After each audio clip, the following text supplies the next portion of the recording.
You know, when you step through those sliding glass doors of an international airport, there's this immediate, almost overwhelming illusion of safety. Oh, absolutely. It really feels like stepping into this highly regulated fortress. Right.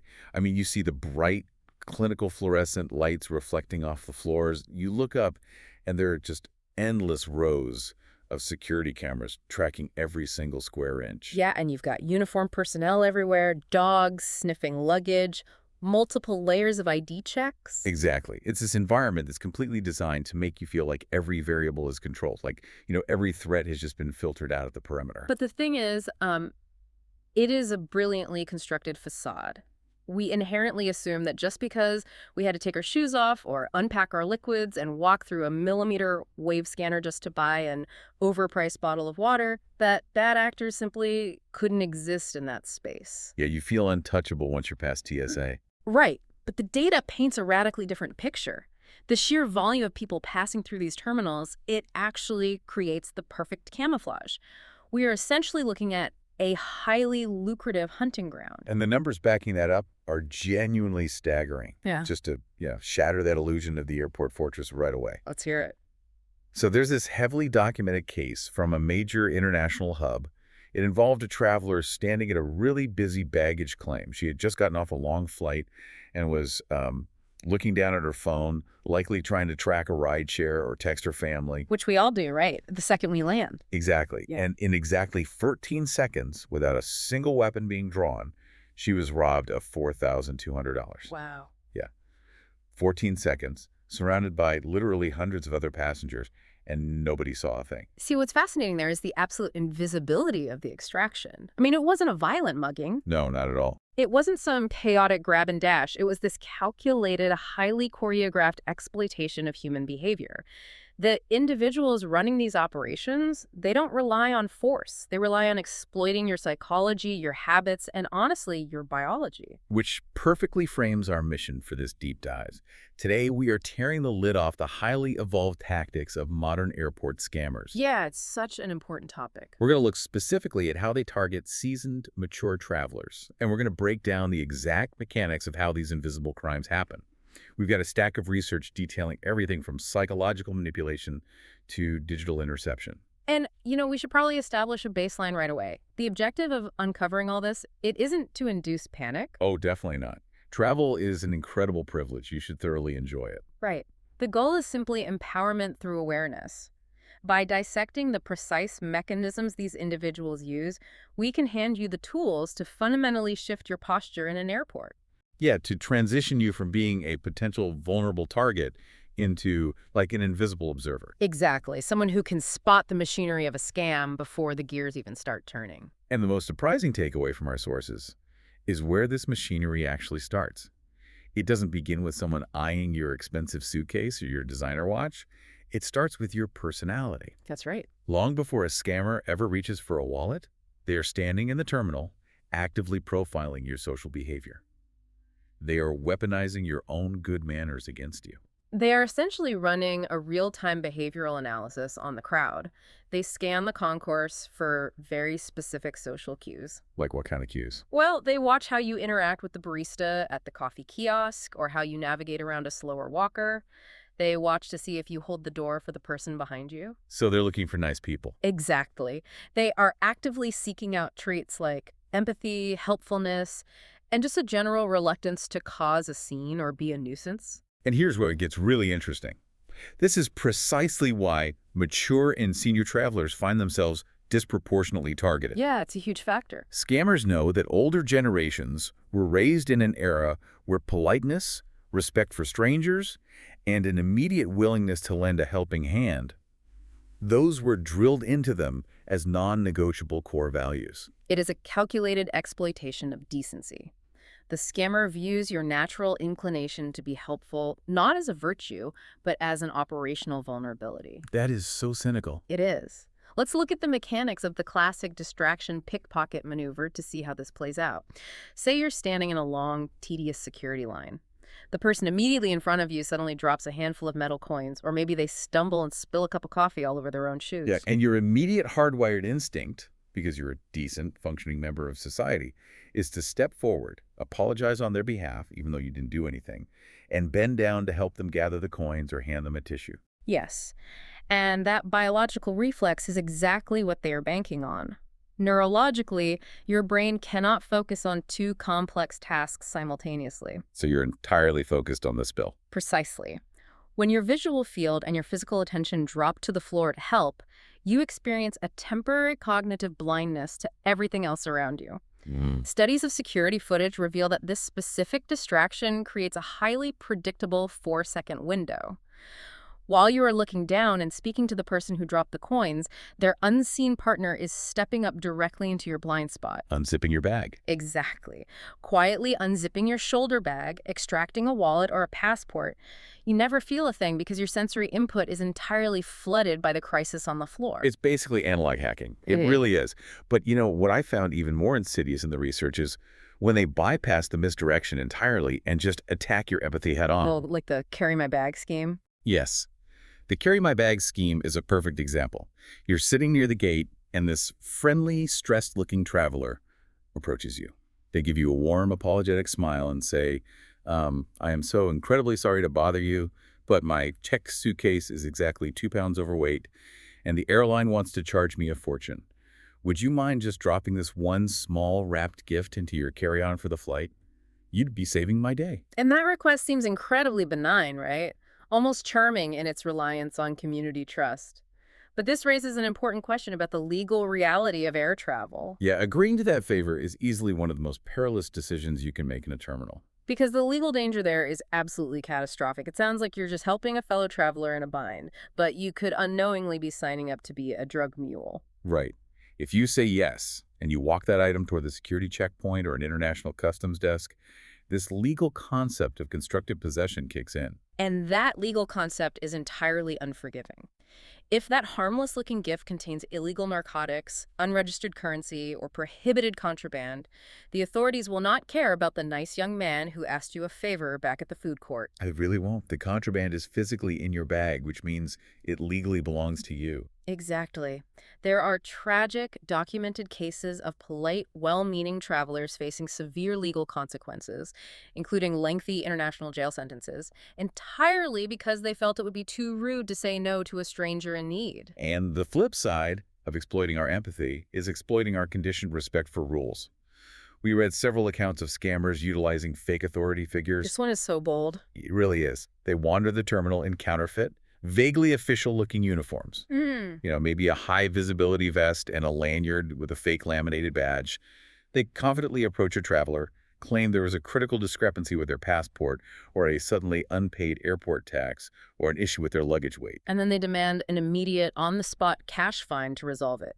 This relies entirely on our innate obedience to authority. When someone in a uniform speaks to us in a firm, urgent tone, our prefrontal cortex takes a back seat to our amygdala. It triggers a mild stress response. Which makes sense. Nobody wants to be in trouble at the airport. Right. The scammer knows that a mature traveler who deeply respects law and order will often just hand over the $50 to make the stressful situation go away and avoid causing a public scene. Okay, let's unpack this for a second. Because reading all these tactics back to back, isn't it incredibly depressing to walk through life assuming every single person at the airport is a predator? It sounds bleak, I know. Right. Like, how do you actually balance staying safe with not feeling a tremendous amount of guilt for ignoring someone who might genuinely need medical attention or real help? It is a crucial distinction to make. You absolutely do not have to become a cold, cynical person who ignores human suffering. What you have to do is establish safe, guilt-free boundaries that protect you while still acknowledging the situation. Okay, so how do we do that? The fundamental rule of thumb for any traveler is this. True emergencies in a highly regulated environment like an airport require official airport staff, not random passengers. Oh, that makes a lot of sense. So if that person drops their coins or spills their hot coffee right in front of your feet, how do you handle it without becoming a target? You practice the point and pause method, do not physically bend down, and do not break your physical posture. So no swooping in to grab the napkins. No swooping. You can look at them, point to the dropped items so they know where they are, perhaps offer a sympathetic, "Oh, that's too bad," and you simply step backward and keep your head up. You scan the space around you. You acknowledge their plight as a human being, but you refuse to compromise your physical perimeter. Exactly. I love that. You keep your hands to yourself and your eyes wide open. But what about the fake authority figure demanding a cash fine? How do you call their bluff without accidentally arguing with a real customs agent? You use a very specific, polite, but immovable phrase. If anyone claiming to be an official ever demands a direct cash or credit card payment from you while standing in a hallway or a general seating area, you look them in the eye and say, "I am happy to cooperate, but I'd like to step over to the official security desk and speak with your supervisor to process this." Oh, that's brilliant. It works perfectly. A legitimate security officer or customs agent will happily escort you to a desk. It's standard protocol. A scammer, realizing you are not a compliant target, will immediately invent an excuse and vanish into the crowd. It's a brilliant diffusion tactic. So that establishes the mental boundaries and protects our psychology. But let's look at the physical realities of travel, because even if you have a titanium mindset, scammers are actively scanning the terminal for visual, physical cues of vulnerability. Yes, your posture and how you manage your gear practically dictate whether you get targeted. The most glaring visual invitation a traveler can broadcast is what security analysts refer to as the juggle.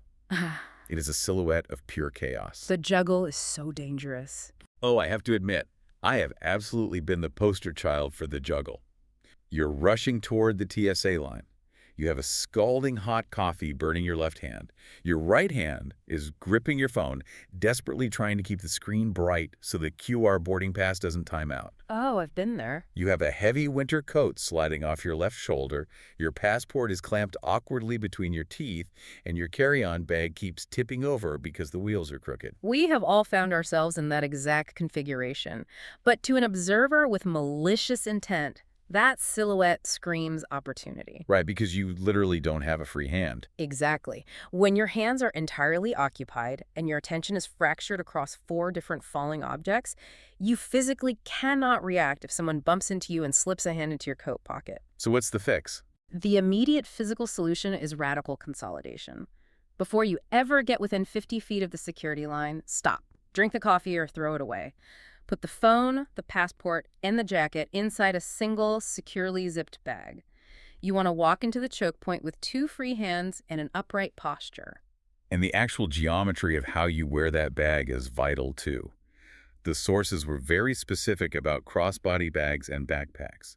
If you have a crossbody bag hanging loosely on your hip, or worse, pushed slightly behind your back, you have given the scammer a massive blind spot. You want to entirely eliminate your physical blind spots. If you use a crossbody bag, pull it around to the front of your body. Like over your stomach. Yes. Take the zippers and physically flip the bag so the metal zipper pulls are resting inward, completely flush against your chest. It might look slightly less fashionable, but it makes it mechanically impossible for human fingers to unzip that bag without directly pressing into your ribcage, which you will undeniably feel. Exactly. And when you finally reach your gate and sit down in those uncomfortable metal chairs, take one of the heavy straps of your bag and physically loop it underneath your leg or step through it. Oh, I like that. If a thief attempts a quick grab and dash while you are reading a book, they are going to get forcefully tethered to your body, and the surprise alone usually makes them drop the bag and run. Such a simple mechanical fix. And I want to share one of my favorite physical defense tricks from the research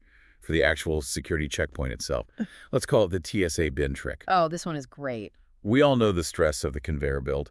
You are frantically loading your shoes, your belt, and your expensive electronics into those gray plastic bins. The trick is, always put your high-value items, your laptop, your tablet, your purse, into the very last bin you push onto the belt. It's a superb tactical adjustment. By placing the high-value items on the belt last, they enter the X-ray machine last. Consequently, they emerge from the curtain on the other side first. Right. Because the worst feeling in the world is pushing your laptop through first, and then you get randomly selected for the millimeter wave body scanner. Oh, that is the worst. You are standing there with your arms raised over your head inside the glass tube for 2 minutes, and you can see your $2,000 laptop just sitting unattended on the rollers on the other side, completely accessible to anyone walking by. By putting it in last, It stays inside the secure X-ray machine until you are already through the scanner and waiting to collect it. You are systematically dismantling their opportunities. But securing your physical zippers and your laptop only covers half the battlefield. Yeah, we have to talk about the digital side. We must address the invisible pickpocketing. Because locking down your physical wallet is entirely useless if your digital wallet is bleeding out while you're sitting at the gate. The modern airport is a digital minefield. And the most common trap is something called juice jacking. Let's paint the picture.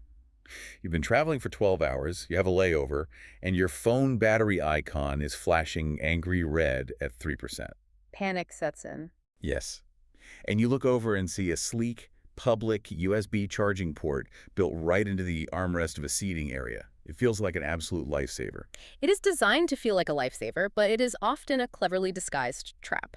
To understand why, you have to look at the anatomy of a standard USB cable. Exactly.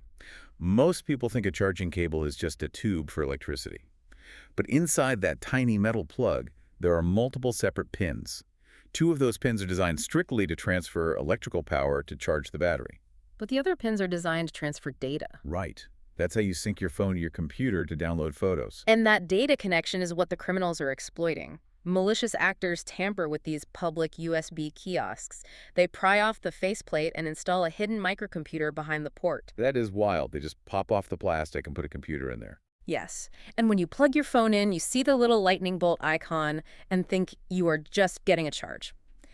In reality, through those data pins, malicious software is silently crawling into your device, copying your saved passwords, cloning your banking apps, and intercepting your private emails. It's so fast, too.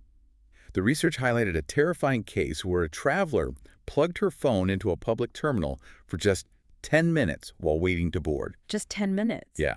3 days later, safely at home, she discovered over $8,000 had been systematically transferred from her checking account to an untraceable overseas entity. 10 minutes for $8,000, that is a horrifying return on investment for the scammer. Seriously.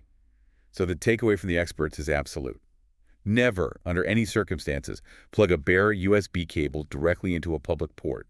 Carry a standard electrical charging block and plug it into a traditional old-fashioned wall outlet. The three-pronged wall outlet only supplies electricity.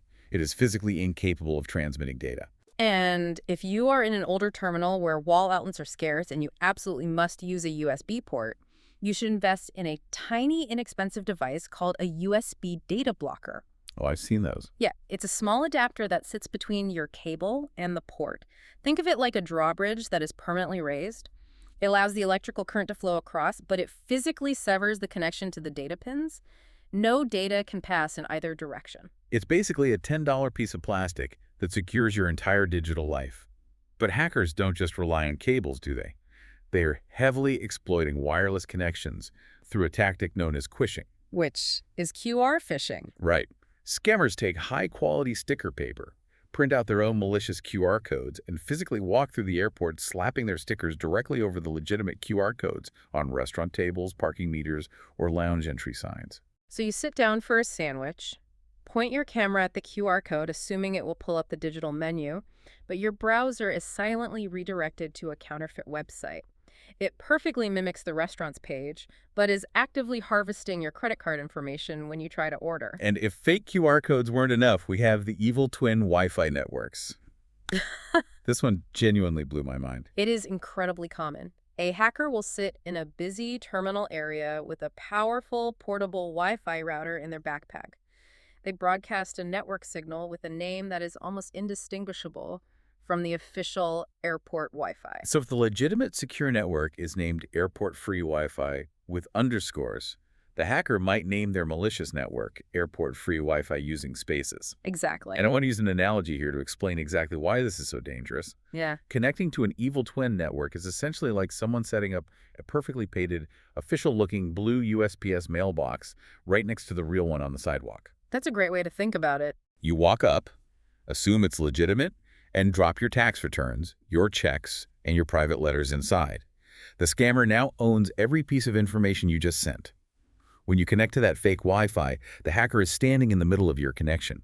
They can see every keystroke you type, intercept the login credentials for your airline app, and read your emails in plain text. It is the ultimate compromise of your digital perimeter. You are voluntarily handing over your data for the sake of temporary convenience. So what do we do? You must verify the exact, precise spelling of the official network with an airport employee, and ideally use a virtual private network, or VPN. That encrypts your data so that even if you connect to the wrong network, the hacker only sees scrambled, unreadable code. Okay, so let's summarize where we are. We have established psychological boundaries to handle polite interactions safely. We've locked down our physical gear by consolidating the juggle and managing our zippers. We've severed the digital tethers by avoiding public USBs and unverified Wi-Fi. But we're not done yet. No, we are not. Because the final segment of our deep dive focuses on the moment when all those defenses are most likely to collapse. We are entering the danger zone. That 20-minute window immediately after your flight touches the tarmac. If we connect this to the bigger picture, every single defensive tactic we have discussed so far requires you to be alert, rational, and somewhat energized. But the biology of long-haul travel fundamentally alters your cognitive state. It really does. When you step off a 6, 8, or 12-hour flight, you are battling severe fatigue. The physical toll of cabin pressure changes, mild dehydration, and disruptive jet lag. Your body is basically waving a white flag. Precisely. Neurologists explain that in this state, your brain initiates a recovery mode. The sudden drop in travel anxiety, the relief that the plane has safely landed, causes a massive drop in cortisol. So you just crash. Yes. This leaves your prefrontal cortex, the part of the brain responsible for critical thinking and threat assessment, incredibly sluggish. You develop profound cognitive tunnel vision. Your brain discards all peripheral situational awareness and locks onto one primal objective: acquire the suitcase, find the exit, get to a bed. And the scammers know the exact physiological state you are in. They know your defenses are at absolute zero. This brings us to the baggage claim area, which our sources identify as the absolute hotspot for post-flight exploitation. And the most common tactic here is the baggage handler hustle. This one is so brazen. You are standing at the carousel, staring blankly as the bags cycle past. An individual wearing a reflective safety vest and carrying a clipboard spots your heavy suitcase. They confidently step in, grab the handle, give you a reassuring nod, and say, "Let me get this out of your way." And they just start rolling your bag toward the exit doors. Yes. And because you are so deeply exhausted, that confirmation bias kicks in. You think, wow, what a phenomenal complimentary service this airport provides, and you just blindly follow them. Until they lead you out of the crowded terminal, stop near the taxi rank, and abruptly demand an outrageous cash tip, often $50 or $100, before they will release the handle of your luggage. They have effectively taken your property hostage in a moment when you are too tired to argue. So how do you stop that from happening? The physical solution here is simple but effective. When you arrive at baggage claim, locate a structural pillar or a flat wall and stand with your back pressed firmly against it. This entirely eliminates the ability for anyone to approach you from a blind spot. And if a stranger touches your bag? You drop the polite traveler persona entirely. You use a loud, authoritative voice and say, "Stop, I have it." Okay, so you secure your bag, you keep your back to the wall, and you finally push through the doors out to the curb. But the gauntlet isn't over. Now you're facing the fake rideshare drivers. This trick is so incredibly deceptive because it feels like a stroke of incredibly good luck. A car pulls up to the chaotic curb, the window rolls down, and the driver leans over and asks, "Are you Susan?" And Susan, who has been traveling for 14 hours and just wants to go home, sighs with relief and says, "Yes, thank goodness," and opens the door. But that driver has absolutely no affiliation with her rideshare app. None at all. Scammers loiter at the arrivals curb specifically for this purpose. They eavesdrop on families reuniting to catch names, or they simply read the bold print on the luggage tag dangling from your suitcase as you walk past. Which is terrifying. Yeah. Once you close that car door, you are completely at their mercy. They can drive off meter, take convoluted routes, and demand a massive flat fee in cash before they unlock the trunk to give you your bags back. You have to fight that exhaustion-induced tunnel vision. You must look at your phone, verify the license plate matches exactly, verify the make and model of the car, and force the driver to say your name before you even reach for the door handle. What? Of all the post-flight vulnerabilities we analyzed, there is one exploit that utilizes this 20-minute window of exhaustion in the most emotionally devastating way possible. It is known as the family emergency call. This one chilled me to the bone when reading the research. It is a highly sophisticated, timing-based attack. Hackers actively harvest flight data. They might glean this from that unencrypted airport Wi-Fi you connected to, Or, incredibly, from a photo of a boarding pass you excitedly posted on social media from the departure lounge before taking off. The barcode on that pass contains your entire itinerary. Yes, they track your flight path in real time. They know the exact minute the wheels touch down in your destination city. They know that as soon as the plane begins taxiing, hundreds of passengers are simultaneously turning their phones off airplane mode. So the literal second your phone connects to the local cellular network, it rings. You answer it while still sitting in your cramped airplane seat. And the voice on the other end is panicked or highly authoritative. They claim to be a police officer, an emergency room doctor, or sometimes they use AI voice cloning to mimic a relative. That is just evil. It is. They state that your grandchild, your spouse, or a loved one has been in a catastrophic accident or has been arrested, and they require an immediate wire transfer or digital payment to secure bail or life-saving treatment. And because you just woke up, you are deeply disoriented, the cabin pressure is still equalizing in your ears, and you are in a foreign environment. The sheer terror of the message completely overrides whatever logic is left in your sluggish prefrontal cortex. They are relying entirely on that disorientation. This raises an important question about the nature of these scams. They aren't just manipulating your money, they are manipulating your timing. Right, the rush. Exactly. Urgency is the absolute greatest weapon in the scammer's arsenal.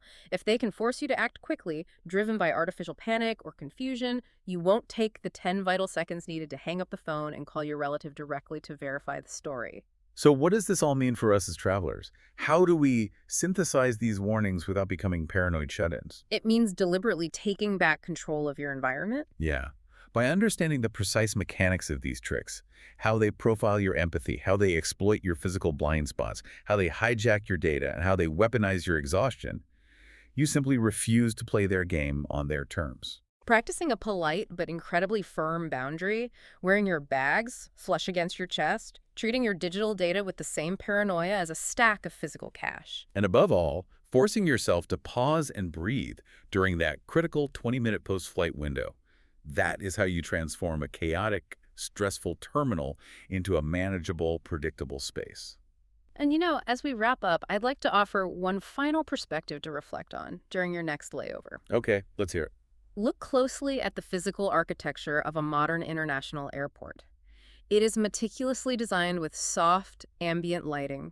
There are plush seating lounges, high-end luxury duty-free boutiques, the smell of roasted coffee, and the gentle hum of soothing, rhythmic music playing over the PA system. It's explicitly designed to mimic a high-end luxury mall or a spa. Exactly. The architects intentionally construct these spaces to lower your stress, to reduce your inhibitions, and to make you feel comfortable and pampered. The commercial goal is to make you feel relaxed enough to spend money at the shops and restaurants while you wait. Oh, I see where you're going with this. Right. Ask yourself this. Is this intentionally relaxing, luxurious design actually creating the perfect psychological hunting ground? By artificially engineering an environment that lulls us into a profound sense of safety and comfort, are we being quietly conditioned to let our guard down exactly where we need it the most? Wow. That is a deeply fascinating thought to take with you on your next trip. To realize that the calming environment itself might be the very thing working against your natural situational awareness. It definitely changes how you see the space. We hope this deep dive has armed you with the inside knowledge and the practical mechanics you need to outsmart the system. We wish you safe, smart, and absolutely scam-free travels on your next journey.